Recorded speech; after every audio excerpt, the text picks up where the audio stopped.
17장입니다. 누가복음 17장 1절에서 10절까지 말씀이에요. 누가복음 17장 124쪽입니다. 신약성경 124쪽.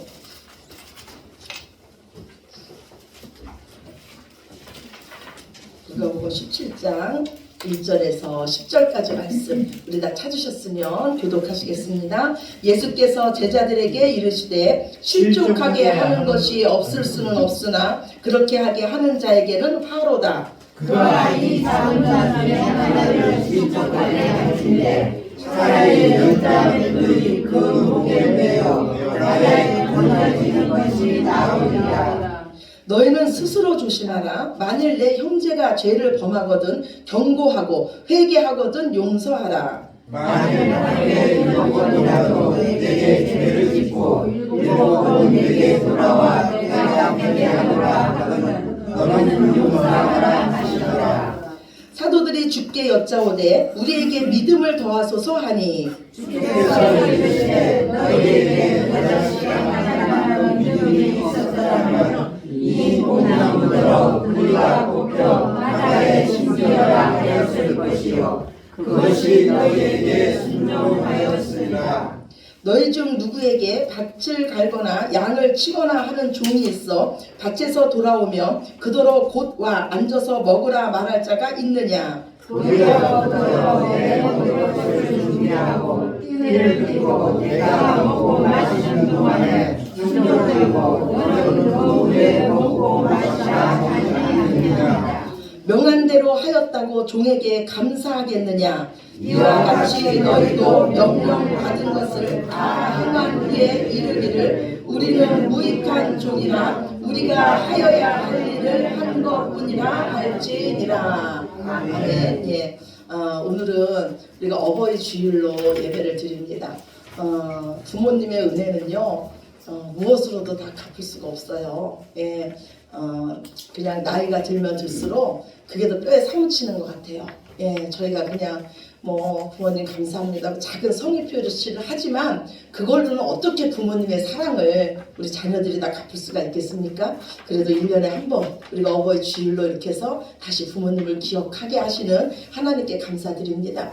또 제가 원하는 것은 이 땅의 모든 부모님들이 정말로 우리 진짜 아버지 대신 하나님을 만나시기를 간절히 기도하면서 축원합니다. 예. 이 땅의 모든 부모님들의 소원이 무엇일까요? 자녀가 잘 되는 거예요. 예, 자녀가 잘 되는 거예요. 예, 그리고 자녀가 건강한 거예요. 그리고 그 자녀가 부모님의 마음을 알고 그 부모님과 화목한 겁니다. 그리고 또 형제들끼리 화목한 거예요. 저는 오늘 말씀을 묵상하면서 아버지 마음이 생각이 났어요. 제가 누가복음 말씀을 계속 준비를 하고 있지 않습니까? 그런데 정말 어려운 것이요, 이 문맥끼리 이어지지가 않는 거예요. 그리고 비유가 정말 많이 나와요. 그래서 여기서 정말 예수님께서 하시고자 하는 말씀이 무엇일까? 이걸 찾아내는 게 정말 힘듭니다. 그리고 예수님께서 말씀을 계속 이어서 한다는 거는 한 주제를 가지고 말씀을 하실 건데 여기서는 또 무엇을 말씀을 하시는 걸까? 그 뜻을 찾기가 좀 어려웠어요. 그랬는데 오늘 말씀을 제가 계속 묵상을 하는데 하나님께서 주시는 마음은 아버지의 마음이었어요. 지금 예수님은요 예루살렘으로 올라가시는 중이세요. 예수님께서 예루살렘으로 왜 올라가십니까?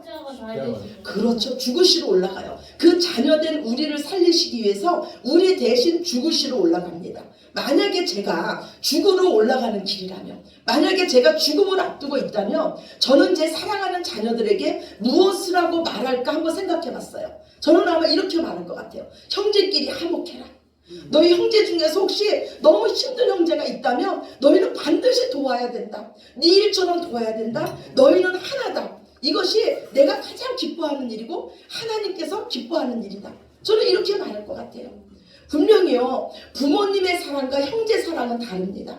그런데 우리가 그 부모님의 마음을 알게 되면 형제도 사랑하게 될 줄로 믿습니다. 부모님의 마음은요 정말 자녀가 잘 되는 거고 형제끼리 서로 화목한 거예요. 우리 하늘 아버지의 마음도 마찬가지예요. 우리는 이미 하나님의 가족입니다. 우리는 하나님 안에서 한 형제 자매예요. 우리 중에는요 잃어버린 형제도 있어요. 우리 부모님이신 우리 부모이신 우리 하늘 아버지는요, 그 잃어버린 자녀에게 마음이 타가 있습니다. 그런데 형제의 마음은 또 다를 수 있어요. 우리 그 잃어버린 형제가 내 부모님에게 불용막심한 형제였다면, 불의한 청지기 같은 형제였다면, 거지 나사로 같은 형제였다면, 형제의 마음은요, 차라리 그 형제는 없으면 좋겠다 이렇게 생각할 수도 있어요. 그렇지 않습니까? 그런데 우리 아버지 마음은 또 다르다는 거예요. 우리 아버지는요, 부모된 마음은 찾을 때까지 찾는다는 거예요. 이거의 부모의 마음이라는 거예요. 그래서 오늘 예수님은 이렇게 말씀해요. 이 작은 자 중에 하나라도 실족하게 하지 말라. 넘어지게 하지 말라는 거예요. 그런데 이 작은 자가 누구냐면 그 99마리의 양에 비하면 정말로 없어도 될 만한 한 마리의 양이에요. 10개의 드라크마 중에서 잃어버린 한 드라크마예요. 불용막심한 그 집 나간 동생이고요. 병들고 거지꼴로 사는 바로 이 나사로예요. 우리가 보기에는 없어도 될 형제라고 부르기도 부끄러운 그 형제를 우리 아버지에게는 너무나 소중한 자녀라는 거예요.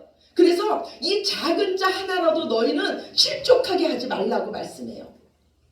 그리고 이 죄가 얼마나 크면은 오늘 예수님은 이 작은 자 하나를 넘어지게 한 자는 차라리 연자 맷돌을 그 목에 메고 바다에 던져지는 것이 낫다고 말합니다. 유대인들은 생각하기를요, 그 바다 깊은 곳에 지옥이 있다고 생각했어요.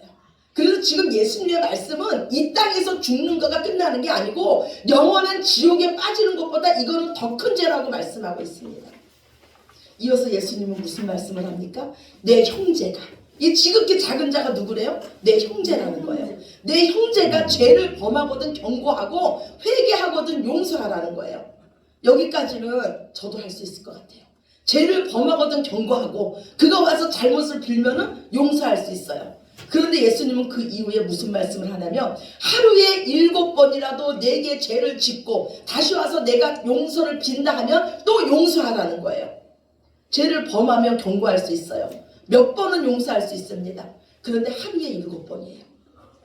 하루에 7번 죄를 짓고 또 잘못했습니다 하면 우리가 생각하기에는 너는 아직 멀었다. 너 진짜 용서빈 거 아니다. 너 회개한 거 아니잖아. 이런 모습은 어때요? 우리를 더 화나게 하잖아요. 그런데 예수님 오늘 뭐라 그래요? 끝까지 용서하래요. 그런데 아버지라면 어떨까요? 저도 자녀를 키워봤어요. 예. 그런데 자녀에게 매번 지는 게 부모 아닙니까? 정말 우리가 너무 괘씸할 때는 다시는 내가 용서하지 않을 거야. 이런 마음이 들다가도 조금 시간이 지나면 마음으로 어떻습니까? 이미 용서했잖아요. 이게 바로 아버지 마음이라는 거예요. 하루에 7번이라도 같은 죄로 돌아와서 내가 잘못했습니다 하면 또 용서해 주는 게 아버지 마음이라는 거예요. 이 땅의 부모도 그런데 하늘 아버지 마음은 어떻겠어요? 그런데 이게 진짜 하나님의 가족된 형제된 본분이라고 말씀하세요. 그래서 이게 얼마나 마땅한 일인지 예수님은 주인과 종의 비유를 들어서 또 말씀합니다.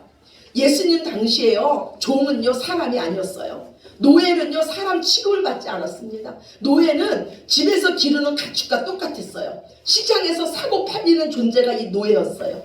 그런데 어떤 사람에게 종이 있었어요. 이 종이 하루 종일 바깥일을 하다가 저녁 때 돌아옵니다. 예수님은 말씀해요. 야, 네가 바깥일을 하느라고 수고했구나. 이제 들어와서 편히 쉬어라 하는 주인이 있겠냐는 거예요. 그가 아무리 바깥일을 하고 돌아왔어도 집에 돌아오면 주인의 먹을 것을 준비해야 되고, 그리고 주인이 먹을 동안 옆에서 시종 들어야 되고, 주인이 다 먹은 후에 그 종은 먹어야 되지 않겠냐는 거예요. 그리고 그 종이 수고했다고 그 종에게 살해하는 주인이 있겠느냐고 말하고 있습니다. 이거는 그 당시에는요 너무나 당연한 일이었어요. 오히려 노예에게 감사하다고 하는 그 주인이 더 이상한 주인이었어요. 지금 예수님은요 이와 마찬가지로 너희가 이 주인과 종의 관계처럼 너희가 형제로서 그 형제를 용서하는 것은 정말로 마땅한 일이라고 지금 말씀하고 있는 거예요. 이 예수님의 말씀을 듣고 제자들이 뭐라 그러냐면 우리에게 믿음을 더해달라고 그래요. 도저히 우리 힘으로는 하루에 7번을 용서할 수가 없으니까 우리에게 믿음을 더해달라고 합니다. 그래서 예수님 뭐라 그러냐면 너희 안에 겨자씨 하늘만한 믿음만 있어도 이 뽕나무들을 뿌리째 뽑혀가지고 바다에 던겨져 심기라 하면은 그대로 될 것이라고 말씀해요. 예수님은 천국 비유를 말씀하시면서도 천국은 어떤 사람이 자기 밭에 심은 겨자씨 하늘 같다 이렇게 말씀합니다. 즉 우리 안에 겨자씨는 살아있는 씨앗이에요. 우리 안에 살아있는 씨앗, 생명이 있는 씨앗, 살아있는 믿음이 있으면 이 일은 마땅히 할 수 있다는 말씀이에요. 오늘 제자들의 말도 맞아요. 우리 힘으로는요 하루에 7번 형제 용서할 수 없습니다. 그런데 아버지 마음이라면, 내가 하나님 아버지의 마음을 안다면 그 형제를 용서할 수 있다는 거예요. 그리고 우리가 아버지의 마음을 안다는 거는요 이미 우리 안에 천국이 임했다는 거예요. 우리 안에 겨자씨와 같은 믿음이 우리 안에 있다는 것 줄로 믿습니다. 아멘. 그래서 형제를 사랑하는 거, 내 옆에 있는 모든 사람을 형제로 보는 거, 그리고 형제를 용서하는 거는요 아버지와 내가 얼마나 친밀한가에 달려 있어요. 내가 정말로 우리 아버지를 얼마나 믿느냐에 달려 있습니다. 그래서 아버지에 대한 믿음이 이 땅에서의 우리의 삶을 결정할 줄로 믿습니다. 아멘. 예. 우리 불의한 청지기가요 그 주인의 그 마음을 알았을 때 어떻게 행동해야 될지를 알았어요. 집 나간 둘째 아들이 아버지의 마음을 알았을 때 다시 돌아올 수가 있었습니다. 지금 예수님은 이 땅에서 정말로 하나님의 가족으로 사는 우리에게 아버지의 마음으로 형제끼리 화목하고 용서하고 사랑하면서 살라는 거예요. 이것이 우리의 마땅한 본분인 줄로 믿습니다. 아멘. 우리 주보 첫 번째 말씀이에요. 베드로후서 1장 7절에서 11절입니다. 베드로후서 1장 7절에서 11절 우리 같이 보겠습니다. 경건의 형제 우애를 형제 우애에 사랑을 더하라. 이런 것이 너희에게 있어 흡족한즉 너희로 우리 주 예수 그리스도를 알기에 게으르지 않고 열매 없는 자가 되지 않게 하려니와 이런 것이 없는 자는 맹인이라 멀리 보지 못하고 그의 옛죄가 깨끗하게 된 것을 잊었느니라. 그러므로 형제들아 더욱 힘써 너희 부르심과 택하심을 굳게 하라. 너희가 이것을 행한즉 언제든지 실족하지 아니하리라. 이같이 하면 우리 주 곧 구주 예수 그리스도의 영원한 나라에 들어감을 넉넉히 너희에게 주시리라. 아멘. 예. 하나님은 말씀하기를 우리의 믿음에, 우리가 하나님을 섬기는 경건에 형제 우애를 더하라 그럽니다. 우리가 형제인 줄로 믿습니다. 예, 우리가 서로 사랑할 때, 형제 우애를 더할 때 우리가 그곳에서 예수님의 사랑을 더 깊이 알게 되고 하나님께서 원하시는 열매를 맺게 됩니다. 그런데 이런 것이 없는 자는 맹인이라고 오늘 성경은 말씀하고 있어요. 그가 왜 맹인이냐면 그 자신이 어떤 죄에서 용서함 받았는지를 잊었기 때문에 맹인이에요. 십자가의 은혜를 잊었기 때문에 맹인입니다. 또 그는요 멀리 보지 못하기 때문에 맹인이라고 말씀하고 있어요. 멀리 보지 못한다는 거는 이 세상이 다인 것처럼 살고 하나님의 마음을 알지 못하기 때문에 맹인이라는 거예요.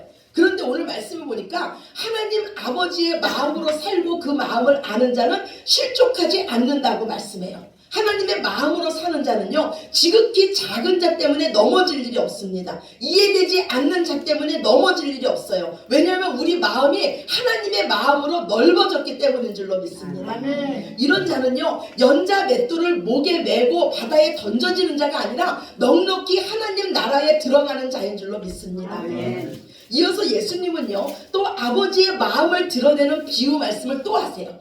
예수님께서 에루살렘으로 올라가시는데요 사마리아와 갈릴리 사이로 지나갑니다.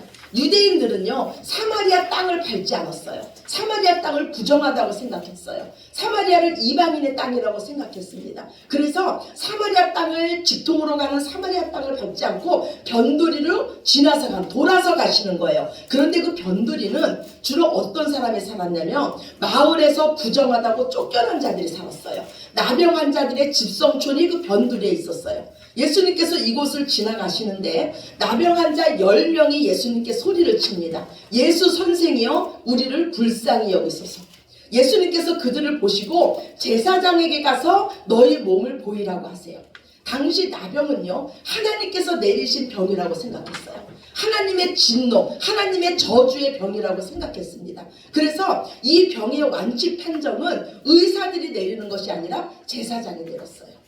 그런데 이 나병 환자 10명이요, 예수님의 말씀을 듣고 가는 중에 이 나병이 깨끗함을 입습니다. 온몸이 나병으로 씌어서 덮여져 있는데 예수님의 말씀을 듣고 가던 중에 깨끗함을 입어요. 나병 환자 10명의 믿음이 대단하지 않습니까? 깨끗함을 받은 후에 제사장에게 가는 것도 아니고 나병으로 하얗게 덮여있는 상태에서 예수님 말씀 한마디를 듣고 아직 온몸이 나병에 덮여있는 그 상태로 제사장에게 가던 중에 이들이 깨끗함을 믿습니다. 믿음은 무엇입니까? 오늘 제자들이 그랬어요. 너희 끝없이 용서해라. 하루에 7번이라도 너에게 와서 회개하면 용서해라 그랬어요. 그랬더니 제자들이 우리에게 믿음을 더해달라 그랬습니다. 그러면 믿음은 뭐예요? 지금 들리는 말씀에 순종하는 게 믿음인 줄로 믿습니다. 아멘. 이해되지 않고 할 수 없는 것 같아도 순종하는 것이 믿음이에요. 지금 용서하는 게 믿음이고 지금 사랑하는 게 믿음인 줄로 믿습니다. 아멘. 우리에게는요, 이미 겨자씨와 같은 그 생명의 씨앗이 우리 마음에 떨어졌습니다. 이제 우리의 할 일은요, 그 씨앗에 물을 주고 영양분을 주는 거예요. 이것이 바로 순종인 줄로 믿습니다. 아멘. 나는 할 수 없지만, 도저히 이해되지 않지만 하나님의 말씀이기에 순종하는 것이 믿음입니다. 아멘. 오늘 본문이에요. 17장 14절에서 19절이에요.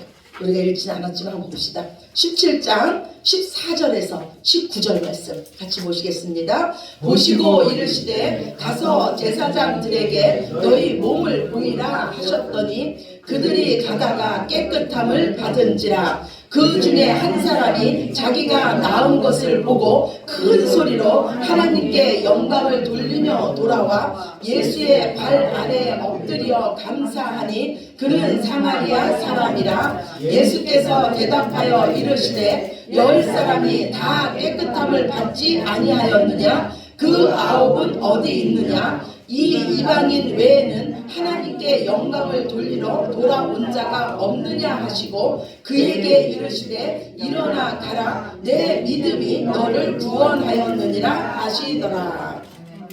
10명의 나병 환자가 다 깨끗함을 받았어요. 그런데 예수님께 돌아온 자는 한 명뿐이었어요. 하나님께 영광 돌린 자도 한 명뿐이었어요. 이 사람은 유대인들이 사람 취급도 하지 않던 사마리아 사람이었어요. 예수님은 이 사람에게 질병의 치유뿐만이 아니라 내 믿음이 너를 구원하였다는 영원 구원의 복도 허락하십니다. 그러면 믿음은 무엇입니까? 믿음은 내가 나병 환자였음을 아는 거예요. 그리고 내가 하나님의 은혜를 입은 자였음을 아는 게 믿음입니다. 그리고 하나님께 영광 돌리는 삶을 사는 게 믿음입니다.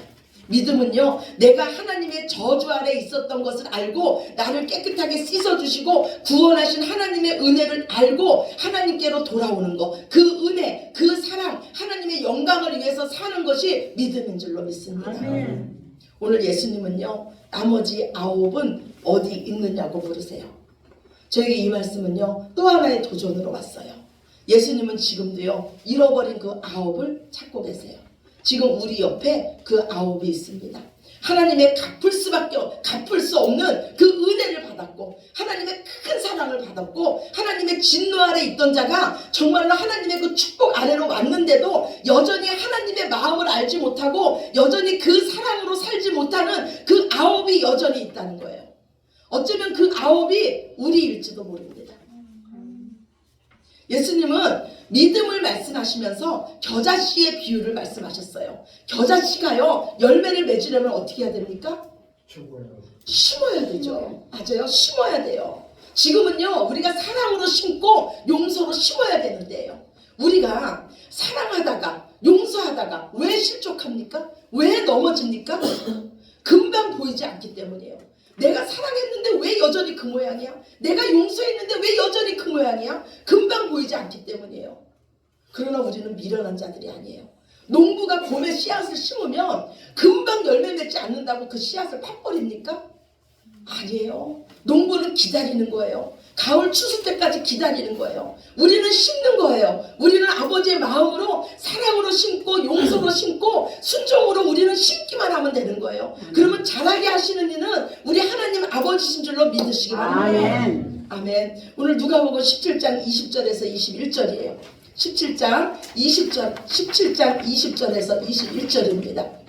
같이 봅시다.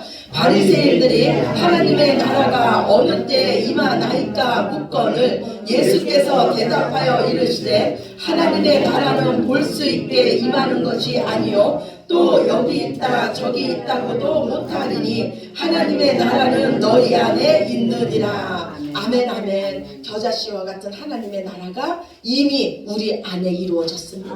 아멘. 우리는 하나님의 가족이고 우리는 한 형제요 자매입니다. 우리는 오직 하나님의 다스림을 받는 자들입니다.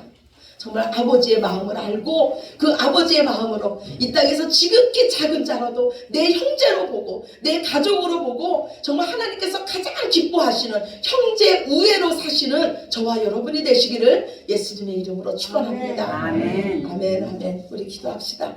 사랑의 아버지 하나님 감사합니다. 우리가 감히 하나님을 아버지라고 부릅니다. 우리가 감히 하나님의 자녀가 되었습니다. 주님, 어버이 주일을 맞이해서 정말로 우리가 아버지 마음을 더 알기를 원합니다.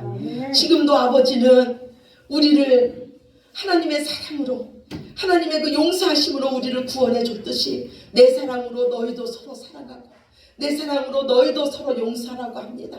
우리가 어디서 구원받았는지를 기억하고 그 사랑으로 살라고 말씀하십니다. 주님, 우리가 그 은혜를 잊지 않게 하여 주시옵소서. 한 명의 그 나병 환자처럼 하나님 앞에 돌아와서 하나님께 영광 올려드리며 하나님을 찬양하는 삶, 정말로 아버지 마음에 쏙 드는 삶을 우리가 살게 하여 주시옵소서.